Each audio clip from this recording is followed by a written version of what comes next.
Hello, in front of me I've got Hyundai Santa Fe. In this video I'll show you how to measure engine oil level.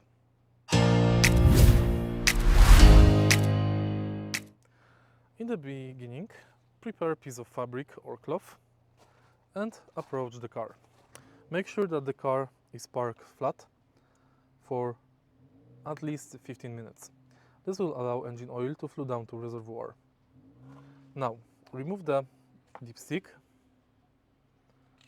and clean it on the end. Place it back.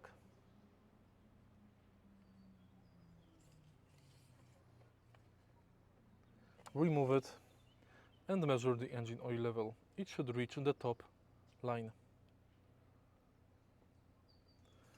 If you find this video helpful, please leave like, comment and subscribe.